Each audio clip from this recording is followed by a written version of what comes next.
So this is a snapshot of the position of infection today in the country.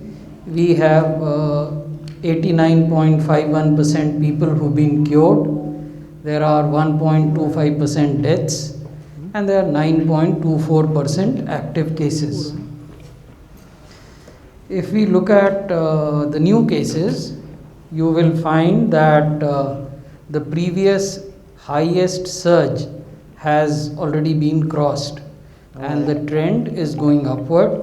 So that is a cause for worry, and that is something that we continuously share with the states and UTs and try to help them in tackling the pandemic in a more effective manner.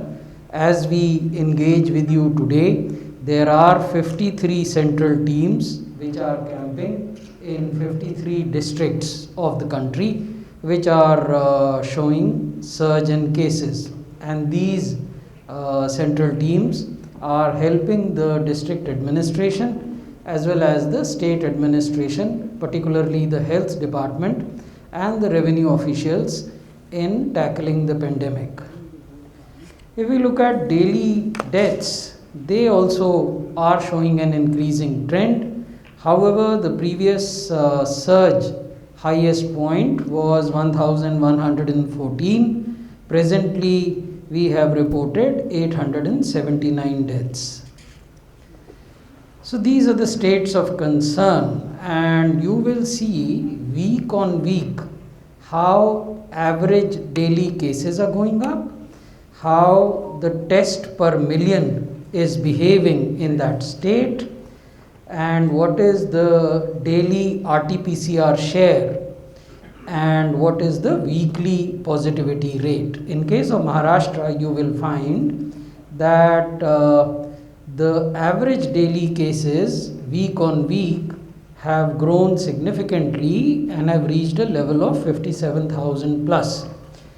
The test per million are also growing, but they are not keeping pace with the growth of average daily cases. And if we look at the share of RT-PCR tests, that's progressively coming down. So that is something that we repeatedly request the state to address. The ideal proportion is 70% RT-PCR tests and 30% rapid antigen tests, because we believe that both tests are important. Rapid antigen tests have their value, particularly as a screening test in areas which are densely populated and in those areas which are showing a recent cluster of new cases. So once they are used as a screening test, those who test negative in those rapid antigen tests have to be mandatorily subjected to RT-PCR. The weekly positivity rate, you will see, is very high, 24.66%, and this is when the RT-PCR tests are relatively low. So we have reason to believe that if RT-PCR tests proportion goes up, then the positivity may show a corresponding increase. And this is not something which is specific to Maharashtra. This is something to all such states where RT-PCR percentages are low. So this is Chhattisgarh. You will see that in the mid-February, they were reporting hardly 200 cases. But today, it is 11,504 cases. So that's the average, how it has changed. The average test per million have increased, but have not kept pace with the change in cases. And the average daily RT-PCR share is roughly 28 to 30%. So this is again an instance where a ramping up of RT-PCR abilities or test capacities is needed. We have through ICMR offered to the states that they could, if they so desire, make use of mobile testing labs. These technologies have been perfected, developed within the country, and there are multiple private players who are offering such mobile tests at a very cost-effective rates. RT-PCR machines have also been put on the government e-marketplace, which is GEM. so that procurement could be easier and could take lesser time. Weekly positivity in case of Chhattisgarh is increasing from 1.5%, it has increased to 27.95, almost 28%. So this is another cause for concern. If we look at Uttar Pradesh, you will find that from average 89 cases a day, it has increased to 10,000 cases a day. The average test per million are also increasing, but as I told you, is the case with other states, the rate of change of cases and rate of change of test per million have to keep pace with each other, which is not the case here. The average daily RT-PCR tests are around 45 to 44%, so they also need to be ramped up. The weekly positivity is below 5, 4.84, but it is showing a rising trend. अगर हम पंजाब को देखें तो ये 300 के लगभग case प्रतिदिन report होते थे फरवरी के मध्य में, अब ये बढ़कर 3000 केसेस हो गए हैं प्रतिदिन. एवरेज टेस्ट पर मिलियन, प्रति 10 लाख की आबादी पर आप कितने टेस्ट करते हैं, वो बढ़े ज़रूर हैं लेकिन उस अनुपात में नहीं बढ़े हैं जिस अनुपात में प्रतिदिन आने वाले केसेस बढ़ रहे हैं. RT-PCR का जो शेयर है वो ज़रूर 70% है. वीकली पॉजिटिविटी में एक हल्का डिक्लाइन हम पिछले 2 सप्ताहों में देख रहे हैं, लेकिन डिक्लाइन के बावजूद ये जो पॉजिटिविटी है ये 8% है. आप लोग जानते होंगे कि WHO की जो गाइडलाइंस हैं वो ये कहती हैं कि अगर आप 5% या उससे कम पॉजिटिविटी पर हैं तो चीज़ें नियंत्रित करने में आसानी होती है. अब अगर कर्नाटका की स्थिति को देखें तो यहाँ 404 केस आते थे प्रतिदिन औसतन, अब ये बढ़कर 7700 हो गए हैं. टेस्ट पर मिलियन बढ़े हैं लेकिन उस अनुपात में नहीं. जो अनुपात RT-PCR टेस्ट्स का है, the share of average RT-PCR tests in total tests, that is quite good, it's 92%. but the weekly positivity rate is increasing and it is at 6.45. If we look at Gujarat, from 275 cases per week in mid-February, they have increased to 4,500 cases in the recent week. Test per million have increased substantially from 267 to 1574, but they need to be increased further. If we look at the share of RT-PCR, it is still hovering around 48 to 50%, needs to go up. Weekly positivity had declined in mid-March, but is again climbing up. It is less than 5%, but at 4.5, it is showing a upward trend. If we look at Madhya Pradesh, from 267 cases on an average every day, ये बढ़कर 4900 हो गए हैं. इनके average test per million 441 हैं, इनको और बढ़ाने की आवश्यकता है. RT-PCR शेयर 73% है, ये संतोष की बात है, लेकिन वीकली पॉजिटिविटी रेट लगातार बढ़ रहा है और 13% पर अभी है.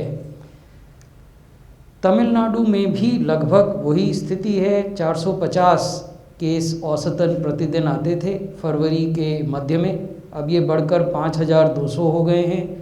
एवरेज टेस्ट पर मिलियन बढ़े थे लेकिन इधर फिर पिछले 2 सप्ताहों से वो घट रहे हैं, इनको बढ़ाने की ज़रूरत है. RT-PCR का शेयर 97 से 98% है, ये संतोष की बात है, लेकिन वीकली पॉजिटिविटी रेट बढ़ रहा है और अब बढ़कर लगभग 7% से अधिक हो गया है.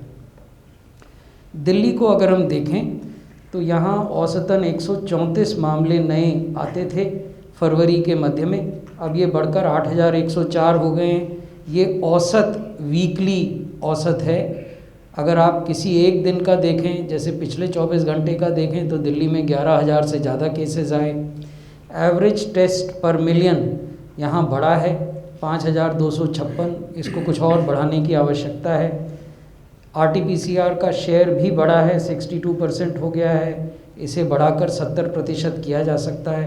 वीकली पॉजिटिविटी रेट तो बहुत तेज़ी से बढ़ा है, 4 सप्ताहों में ये आधा प्रतिशत से बढ़कर अब लगभग 8% हो गया है।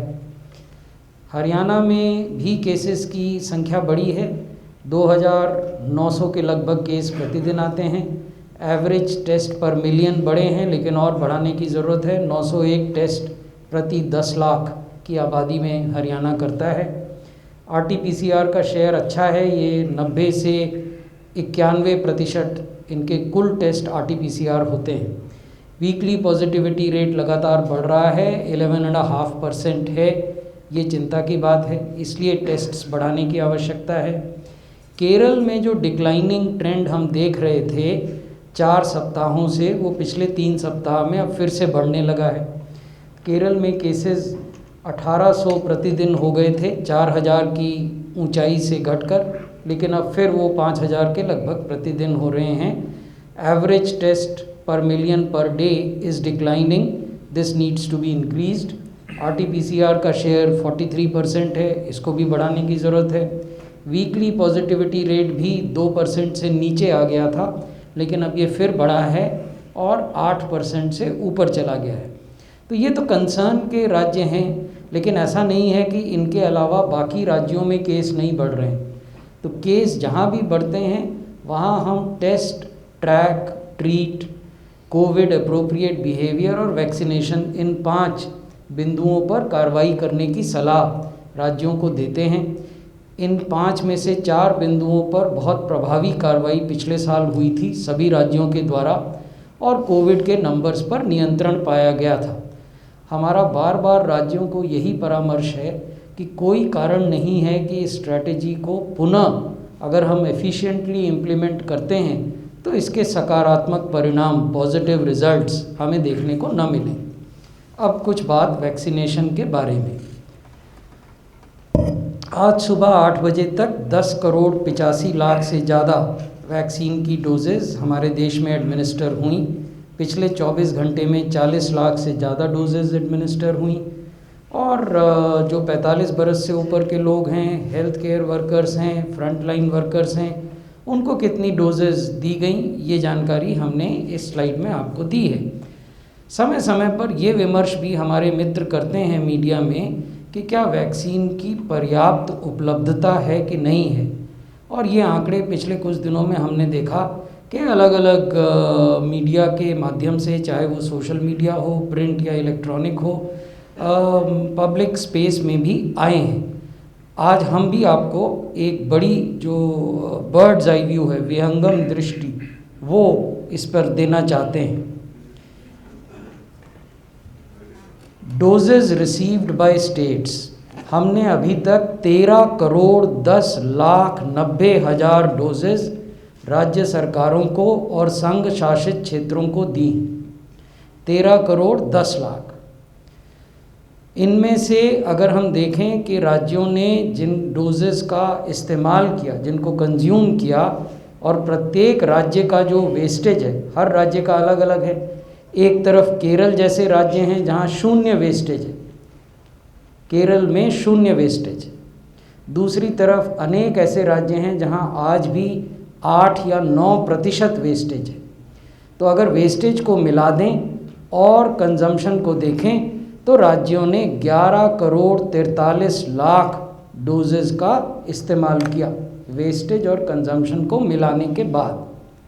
राज्यों के पास आज जब हम आपसे बात कर रहे हैं, ये 11 बजे के आंकड़े हैं, राज्यों के पास जो उपलब्धता है, unutilised doses available with the states and union territories, उसकी संख्या 1 करोड़ 67 लाख 20 हज़ार से अधिक। So that means that today as we talk to you 1 crore 67 lakh 20,000 plus doses are available with states and UTs for administration. इस माह में यानी अभी से लेकर अप्रैल माह के अंत तक जो सप्लाई राज्य सरकारों को और संघ शासित क्षेत्रों को प्राप्त होगी वो 2 करोड़ 1 लाख 22 हज़ार 960 डोजेस की है। तो इससे ये स्पष्ट होता है कि समस्या बेहतर प्लानिंग की है, समस्या डोजेस के अभाव की नहीं है। हम ससमय राज्य सरकारों को और संघ शासित क्षेत्रों को वैक्सीन की डोजेस उपलब्ध कराते हैं। जैसा हमने पूर्व में भी आपको कहा था कि जो बड़े राज्य हैं उनको हम एक समय में 4 दिन की सप्लाई देते हैं और प्रत्येक चौथे या 5वें दिन पर उस सप्लाई को रिप्लेनिश करते हैं, यानी फ्रेश सप्लाई देते हैं। जो छोटे राज्य हैं, क्योंकि logistics, cold chain, inventory management, ये सब चीज़ें देखी जानी हैं, इसलिए छोटे राज्यों को एक समय में हम 7 से 8 दिन की वैक्सीन सप्लाई करते हैं और प्रत्येक 7वें या 8वें दिन पर उनके भी सप्लाई को रिप्लेनिश करते हैं, यानी फ्रेश सप्लाईज देते हैं।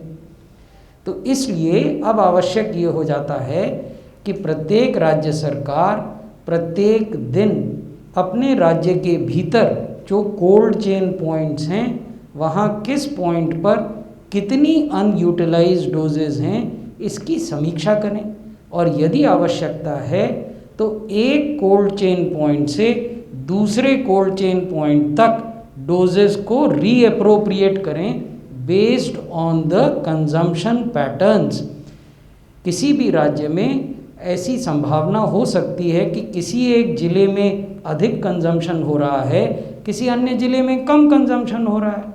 हम ये भी नहीं चाहते कि जहाँ कम कंजम्पशन है वहाँ वैक्सीन की डोजेस पड़ी रहें और फिर वो एक्सपायर होने की संभावना उत्पन्न हो। इसलिए हमारा अनुरोध राज्य सरकारों से ये रहता है कि वो प्रतिदिन, जैसे हम मंत्रालय में प्रतिदिन ये समीक्षा करते हैं, वैसे राज्य सरकारें और संघ शासित क्षेत्र भी ये समीक्षा करें और देखें कि उन्हें कहाँ से रीअप्रोप्रिएट करना है, अगर करना है तो।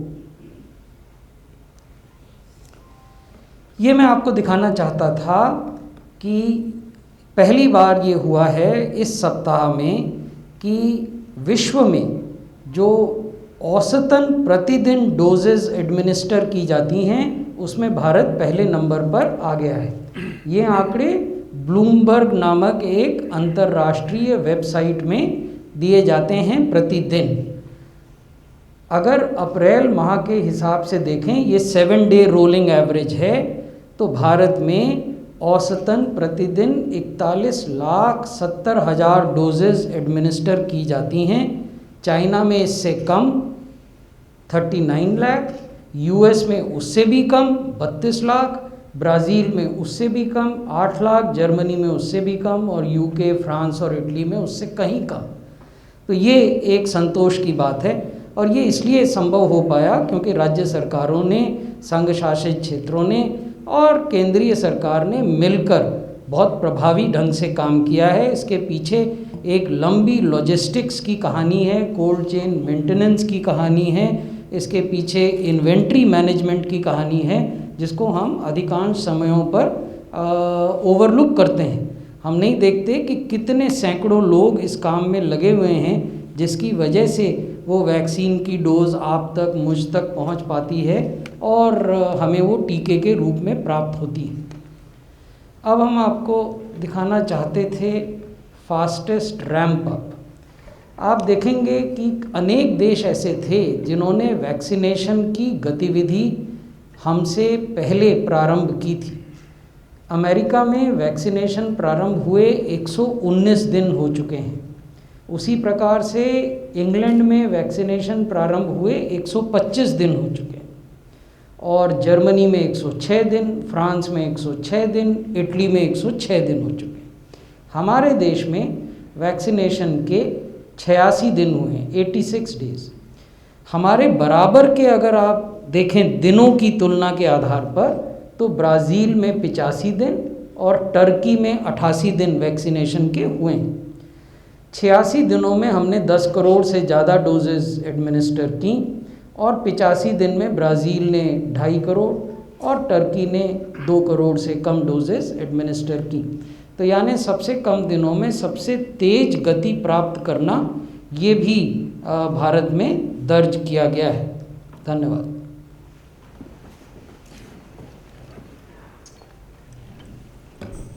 धन्यवाद। आज जब इस प्रेस वार्ता में हम मिल रहे हैं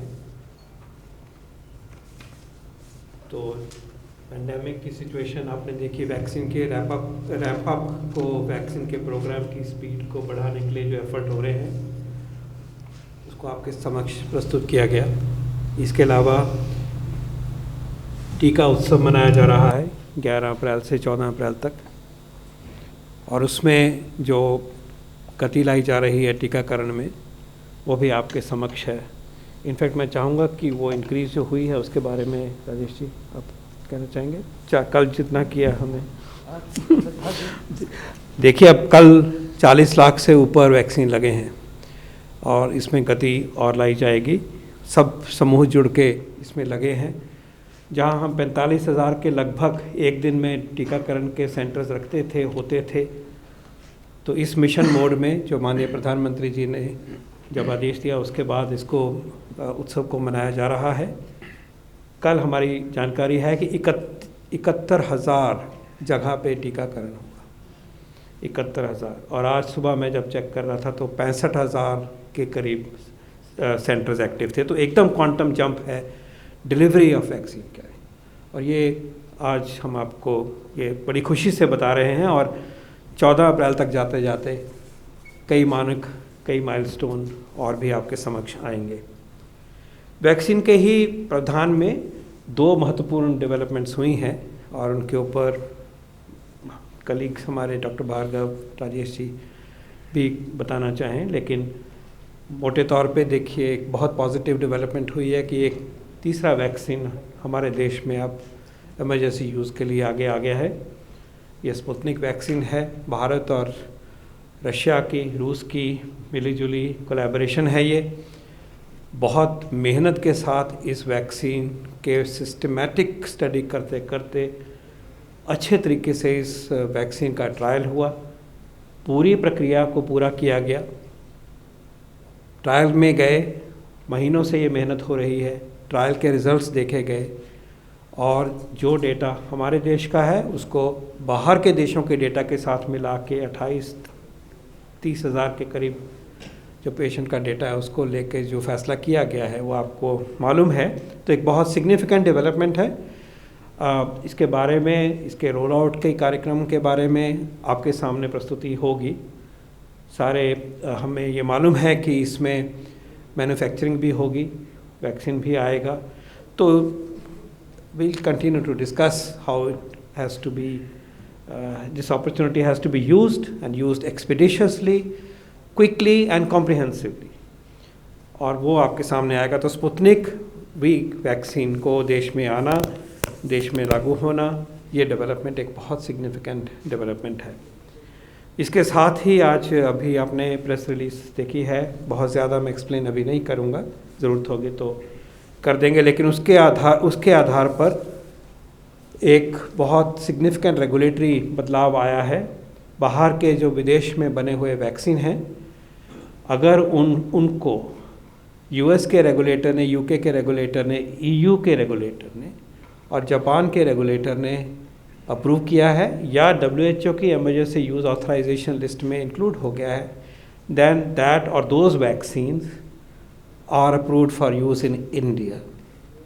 A prior precondition of a clinical trial will not be applicable, and this is a provision for COVID-19 vaccines only under the special circumstances of the day of the pandemic related urgency that is prevailing in the country. Just to complete that narrative, yes, a bridging study will continue even after this is being rolled out, and the data will be seen by the regulator as per the procedures. But the prior need for clinical trial will not be there. This therefore compresses the timelines, and this is a very liberal regulatory step that will increase the access to vaccines that are manufactured in other countries. For 100 days, for the first 100 individuals who will receive the vaccine, their safety will be watched for a period of 7 days. So that's another small condition. But essentially, if these regulators, any of these regulators have approved the vaccine, this vaccine is now ready to be brought into the country for use and manufacturing and fill and finish. Very significant development, and we hope and we invite the vaccine makers such as Pfizer, Moderna, Johnson & Johnson, and others who are in the other stages eventually, who will seek the licensure from any of these agencies to be ready to come to India at the earliest possible. That was my first point. My second point relates to a very disturbing issue with regard to remdesivir. हमने इसकी चर्चा last time भी करी थी. Remdesivir एक antiviral drug है, खूब studies हुई और उनके बेस के ऊपर इसको भारत के क्लिनिकल ट्रायल प्रोटोकॉल में चिन्हित किया गया है. क्लियरली स्टेट इसका इस्तेमाल बहुत नेशनल ट्रीटमेंट प्रोटोकॉल जो है उस गाइडलाइन में इसको चिन्हित किया गया है और इसकी सारी साइंटिफिक डिस्कशन आईसीएमआर की नेशनल टास्क फोर्स में हुई. उसके बाद जॉइंट मॉनिटर ग्रुप ने इसको अपनाया और बिल्कुल क्लियरली साइंस के बेस के ऊपर, और उसके ऊपर नज़र रहती है हमेशा, नया डेटा आता है फिर देखा जाता है. इसको हमने इन्वेस्टिगेशनल ड्रग कहा है और उसका रोल और उसकी पोजीशन जो है कि कहाँ इस्तेमाल करना है, किस कंडीशन में करना, कितना देना, वो बिल्कुल क्लियरली उसमें स्टेटेड है. इन शॉर्ट, ये मेडिसिन उन व्यक्तियों में दी जाती है जो अस्पताल में दाखिल होंगे. घर में जो लुक आफ्टर हो रहे हैं, एसिम्प्टोमेटिक केसेस हैं, माइल्ड केसेस हैं, उनमें ये एंटीवायरल एजेंट यूज़ नहीं करना है. There is no question of use of remdesivir in home setting. No, this is required for those individuals who require hospitalization and are not only that, are on oxygen. That is the precondition. उस situation में इस medicine को दिया जा सकता है और investigational drug की तरह से. इसका मतलब कुछ कंसेंटिंग प्रोसीजर होगा, because these are the drugs that have come up also for emergency use in the course of the pandemic. So this is a drug to be used only in hospital. This is a drug to be supplied only to the hospital, not on the chemist shop, to be procured by a patient. ये चीज़ें procure की line लग रही है, ये distortions हैं, और ये गलत डायरेक्शन में जा रही है. उससे पैनिक भी हो रहा है, भ्रम भी हो रहा है. हम इसको बड़े ज़ोर के साथ और विनती करते हुए ये कहेंगे कि रैशनल यूज़ होना चाहिए रेमडेसिविर का. हॉस्पिटलाइज इंडिविजुअल में जिसको ऑक्सीजन की आवश्यकता है, डॉक्टर प्रिस्क्राइब करेंगे, अस्पताल में ही ये सप्लाई होगी, इन्वेस्टिगेशनल थेरेपी की तरह इसको लिया जाएगा और उसी टाइम पीरियड उसी डोज के लिए लिया जाएगा जिसको कि डॉक्टर भार्गव के अंडर जो नेशनल टास्क फोर्स है और जेएमजी जो हमारी मिनिस्ट्री में है, उन्होंने इसको नेशनल प्रोटोकॉल कोविड-19 का जो है उसमें लिखा है. और ये भी मैं बताना चाहूँगा, जैसे विदित है आपको कि इसका एक्सपोर्ट रोक दिया गया है, इसकी थोड़ा सा शॉर्टेजेस इन सम एरियाज़ की खबरें आई थी, वो सब उसमें सुधार आ गया है. कोई घबराने की ज़रूरत नहीं है. ये मेडिसिन प्लेंटीफुल अवेलेबल है, ठीक तरह से इस्तेमाल करने की ज़रूरत है, भ्रम फैलाने की ज़रूरत नहीं है. ये बात आप प्लीज़ लेकर चलिए. और मैं विनती करता हूँ अपनी फिजिशियन कम्युनिटी को, हम सब की तरफ से कि जो इसका रैशनल, जुडिशियस, करेक्ट यूज़ है, आप प्लीज़ वही करिए. पेशेंट को भी मत इंडिकेट करिए कि भाई ये कर लीजिए, ये कर लीजिए. इस तरह से देश को, समाज को और व्यक्ति विशेष को नुकसान होता है. और मुझे बहुत खुशी है कि आज दोपहर को इंडियन मेडिकल एसोसिएशन ने भी एक प्रेस रिलीज़ करी है और उसमें भी उन्होंने ये कहा है कि judicious use of injection remdesivir होना चाहिए और पब्लिक को पैनिक नहीं होना चाहिए. तो डॉक्टर कम्युनिटी, सरकार अब सबको अपील करती है, सब लोगों को, और साथ में ही पर्टिकुलरली हमारे फिजिशियन फ्रेटर्निटी को, कि इस दवाई का इस्तेमाल जिन कंडीशंस के लिए किया गया है उसी में करिए, उसी में अप्रोप्रिएट है. उसके बाहर जाना इर्रैशनल है, अनएथिकल है और ये नहीं होना चाहिए. बहुत ज़ोर से मैं कहना ये चाहूँगा. पिछली बारी डॉक्टर भार्गव ने और भी हमें एक्सप्लेन किया था इसके बारे में, हम उसी बात को आगे बढ़ा रहे हैं आज. तीसरा मुद्दा आता है कि पेंडेमिक जिस तरह से बढ़ रहा है, इसमें अब हमारी जिम्मेवारी क्या है. वैक्सीन के अलावा, रैशनल ट्रीटमेंट के अलावा भी और क्या हमें करना है। तो सेक्रेटरी साहब ने बिल्कुल पांचों ही जो सूत्र हैं, पांचों ही जो थीम्स हैं, पांचों ही जो पिलर हैं, उनकी बात आपके सामने आगे रखी। हम टेस्ट करेंगे, हम ट्रैक करेंगे, कंटेन करेंगे, हम ट्रीट करेंगे घर में या अस्पताल में, और रेमडेसिविर तभी इस्तेमाल करेंगे जब उसकी ज़रूरत है। हम कोविड अप्रोप्रिएट बिहेवियर अपनाएंगे, हम वैक्सीन को अपनाएंगे। यही 5 पिलर्स के साथ, गुणों के साथ, सूत्रों के साथ, टूल्स के साथ और हथियारों के साथ हमने ये लड़ाई लेनी है। हम पूछा कही जाता है कई बारी कि ये जो कर्व ऐसे चला, इसको कैसे नीचे लाएं। तो एक तरह से सोचे तो उसका जवाब ये है कि ये हमारे ऊपर ही निर्भर करता है। सोचा जाए तो हम कितनी मेहनत करेंगे समाज कि इसको नीचे लेके आए। हम उस वायरस को बढ़ने से रोकने के लिए क्या हम कर रहे हैं? क्या हमने 100% मास्क अपनाया? हम मास्क अगर कल से, आज से सब कोई पहन ले तो एकदम से इसमें गिरावट आएगी, देखते देखते ही गिरावट आएगी। हम इस वैक्सीन को क्यों नहीं अपना रहे जितना अपनाना चाहिए? हम भीड़ ना करें, हम सोशल डिस्टेंस मेंटेन करें, हाइजीन मेंटेन करें, तो ये वायरस रुकेगा ही रुकेगा। और सबसे ऊपर जो मैंने बार बार, हम सब ने बार बार यहाँ पे कहा है कि मास्क का जो फेस को कवर करने का जो सोशल वैक्सीन है, इफ़ेक्टिव वैक्सीन है, इसको अपनाना है। इसकी मुहिम हमें आज से शुरू करनी चाहिए, हर तरह से शुरू करनी चाहिए। कोई भी व्यक्ति बाहर नहीं दिखे जिसने मास्क नहीं पहना, कोई भी व्यक्ति घर में भी नहीं ऐसा दिखे जब घर में बैठे हुए।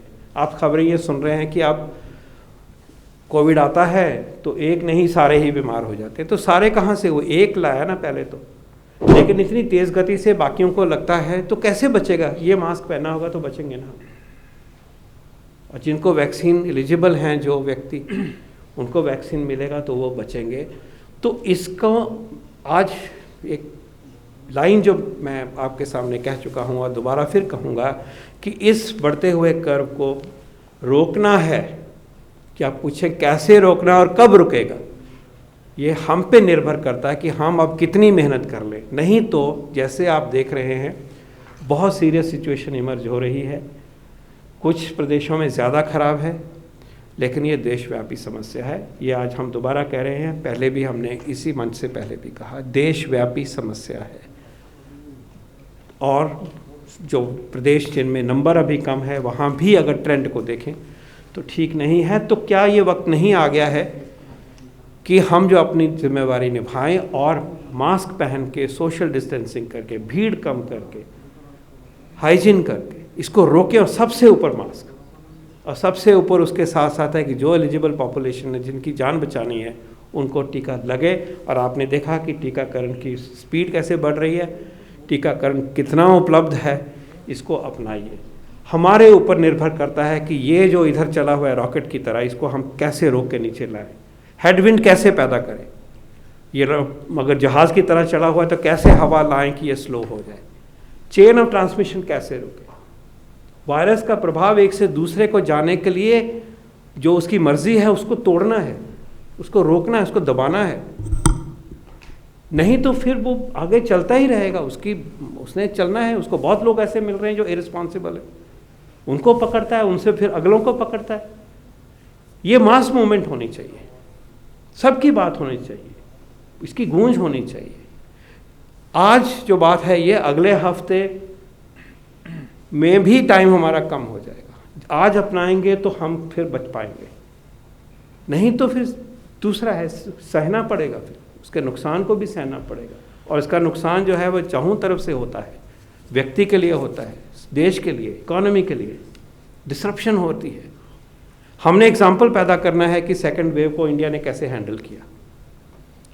वेव आई है, ठीक है, लेकिन जैसे सिद्ध किया सबसे अच्छी तरह से पहली वेव को संभाल करके, हम ये भी दिखाएंगे कि सेकंड वेव को भी कैसे संभाला जाता है अपने देश को बचाने। तो विनती है कि यही 5 सूत्रों को अपनाइए। टेस्ट करना, ट्रीट करना समाज की जिम्मेवारी है, लेकिन व्यवस्था की जिम्मेवारी उसमें ज़्यादा है। कोविड अप्रोप्रिएट बिहेवियर को बनाना समाज की जिम्मेवारी, इंडिविजुअल की जिम्मेवारी है। सरकार बता ही सकती है, मेहनत कर सकती है। वैक्सीन अपनाना दोनों की बायलैटरल जिम्मेवारी। तो अपनी अपनी जिम्मेवारियां इन 5 बिंदुओं पे थोड़ी थोड़ी अलग अलग हैं, हम मिलके इसको करेंगे। लास्ट में ये कहना चाहूँगा और याद दिलाना चाहूँगा कि जब हम इस महामारी से गुजरते हैं उसमें इम्यूनिटी बढ़ाने के लिए सरकार की तरफ से गाइडेंस दी गई कि आयुर्वेद के जो प्रोडक्ट्स हैं उनको अपनाइए। इम्यूनिटी बढ़ती है, योग होता है, अपनी सेहत अच्छी होती है तो वायरस को भी थोड़ा सा डर लगता है। इसके स्पेसिफिक जो रिकमेंडेशंस हैं वो मैं आपके सामने दोबारा याद दिलाने के लिए प्रस्तुत करना चाहूँगा। च्यवनप्राश जो है उसको हम 2 बारी सेवन करें। दूसरा है कि हल्दी का दूध सेवन करें कम से कम 1 बारी। ये घर में वैसे बहुत मात्रा में एक्सेप्टेड है, जब हम सर्वेज करते हैं तो बहुत पॉपुलर है ये चीज़ें, और पॉपुलर होनी चाहिए। तीसरा जो है, जो तुलसी का है, दालचीनी, काली मिर्च का काढ़ा है, उसको अपनाइए। ये 3 चीज़ों को अपनाइए, साथ में योग को अपनाइए। नेशनल टास्क फोर्स ने योग का महत्व देखा और देखा कि ये एक सेहत को बढ़ाने वाली चीज़ है, इसको अपनाना है। पोस्ट कोविड में जो सफ़र कर रहे हैं, सांस की समस्या रह जाती है, ताजगी नहीं है, हिम्मत नहीं है, उसमें ये भी करिए और साथ में योग को भी अपनाइए। और इसके अलावा कोविड होता है तो आयुर्वेदाचार्यों से आप मशवरा लेकर, माइल्ड डिजीज़ में, उसके ज़्यादा डिजीज़ है, एसिम्टोमेटिक है, जो दिया जाएगा उसको अपनाइए। वो अपनी तरह से एक पद्धति है, उसको भी हमने अपनाना है। लेकिन जो इम्यूनिटी बूस्टिंग है ये तो हम सबको ही अपनाना है, और उसके लिए प्रिस्क्रिप्शन नहीं चाहिए। ये चीज़ें उपलब्ध हैं, च्यवनप्राश हो चाहे काढ़ा हो, हल्दी घर में होती है, उसको अपनाइए, योग को अपनाइए। ये हमें मदद करेगा, और मैं ये भी मानता हूँ कि इसने हमारी मदद करी है। जब हिस्ट्री लिखी जाएगी कि कैसे देश ने इसको कंट्रोल किया है और जितने लोगों ने इन चीज़ों को अपनाया है जो हमारे सेहत को बूस्ट करते हैं, तो ये भी लिखा जाएगा कि इस ट्रेडिशनल प्रैक्टिस को, इन ट्रेडिशनल प्रैक्टिसेस को हमने अपनाया, गुण वाली चीज़ों को अपनाया तो हमें फ़ायदा हुआ। तो उसको अपनाने की भी आज हम मंत्रालय की तरफ से, सरकार की तरफ से आपसे निवेदन करते हैं, अपील करते हैं, और उम्मीद करते हैं कि अगली बारी जब हम मिलेंगे तो ये रॉकेट थोड़ा स्लो हो गया होगा, वैक्सीनेशन की रफ्तार और तेज़ हो रही होगी, और वैक्सीनेशन की उपलब्धता, जो नए वैक्सीन की उपलब्धता है, उसकी तरफ हमारी और प्रोग्रेस हुई होगी। बहुत बहुत धन्यवाद।